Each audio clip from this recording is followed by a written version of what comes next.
S T महामंडळाला आचारसंहितेचा फटका बसताना पाहायला मिळणार आहे। एकूणच ज्या एस टी महामंडळाच्या ताफ्यामध्ये स्वमालकीच्या 2200 गाड्या येणार होत्या त्या कुठेतरी आता अडकलेल्या आहेत असं चित्र सध्याला निर्माण झालेलं आहे।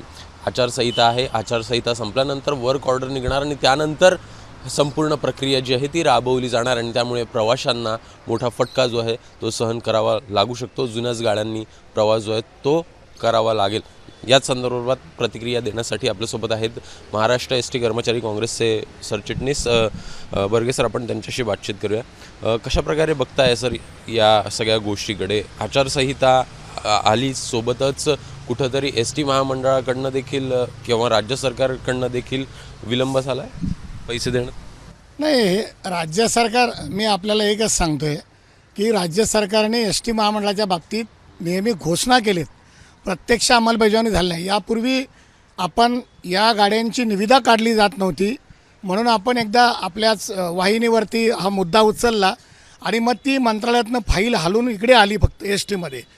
पुन्हा ती आल्यानंतर त्याच्यामध्ये बजेटमध्ये तरतूद केली गेली 912 कोटींची, पण तरतूद केली, पण हे आर्थिक वर्ष संपायच्या अगोदर ते पैसे द्यायला पाहिजे होते, ते दिले नाहीत आणि त्याच्यामुळं 2200 गाड्या आत्ता येणार नाहीत आणि प्रवाशांना याचा मोठा फटका बसणार आहे। कारण एस टी महामंडळाकडे ज्या 15,000 गाड्या आहेत त्यातल्या 1000 गाड्या 15 वर्ष पूर्ण झाल्यामुळं आता लगेच तुटणार आहेत त्या 3-4 महिन्यामध्ये आणि या गाड्या येण्यासाठी किमान 10 महिने लागतील आता जे 2200 गाड्यांचे। कारण वर्क ऑर्डर दिल्यानंतर 3 महिन्यांनी काम सुरू होते, वर्क ऑर्डरच निघाली नाही कारण पैसे नाहीत महामंडळाकडे, तर त्याच्यानंतर पुढेही 10 महिने प्रोसेस चालेल। म्हणजे हे अख्खं वर्ष याच्यामध्ये जाणार आहे आणि प्रवाशांना मोठ्या म्हणजे सामना करावा लागणार आहे या सगळ्याचा। दुसरीकडे बघायचं तर ईव्ही संदर्भात देखील कुठंतरी कासव गतीनं काम होताना दिसतं आहे, याकडे कशा प्रकारे बघताय, काय प्रतिक्रिया? नाही, ईव्हीचं सुद्धा असंच आहे। ज्या गाड्या पूर्वी 150 गाड्या 1 वर्षामध्ये येणार सांगितलं होतं त्या गाड्या येण्यासाठी 3 वर्ष लागले, 3 वर्षात त्या पुऱ्या गाड्या आल्याच नाहीत, त्यातल्या 137 गाड्या आल्या। आत्तासुद्धा परवा मुख्यमंत्र्यांनी नवीन ईव्हीच्या गाड्यांचं उद्घाटन केले, त्यात 20 गाड्या आलेत। पुढे 5150 गाड्या यायला खूप कालावधी लागणार आहे कारण गाड्या निर्माण करणाऱ्या कंपन्या पाहिजेत।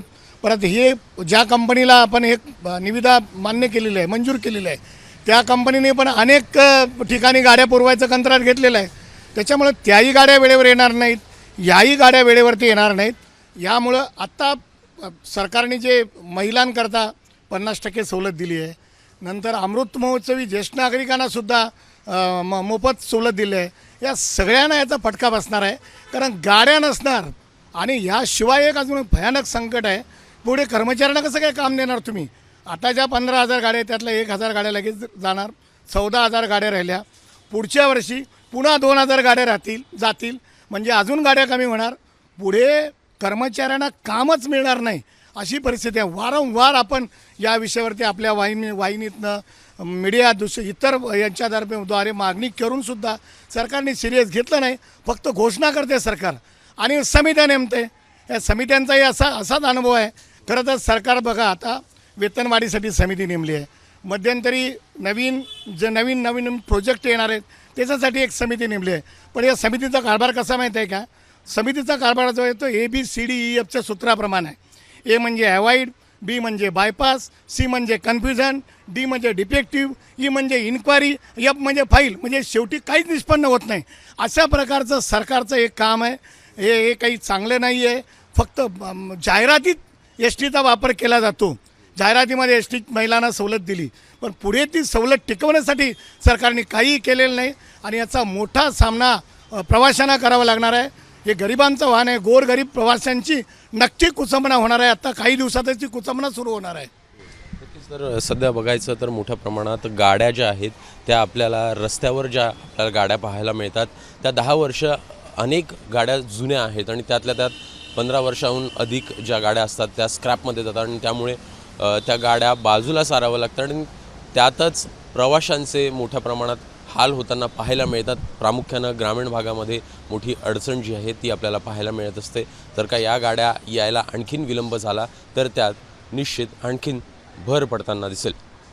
कॅमेरामॅन अरविंद वारगेसह अभिषेक मुठाळ, ABP माझा, मुंबई। ABP माझा, उघडा डोळे बघा नीट।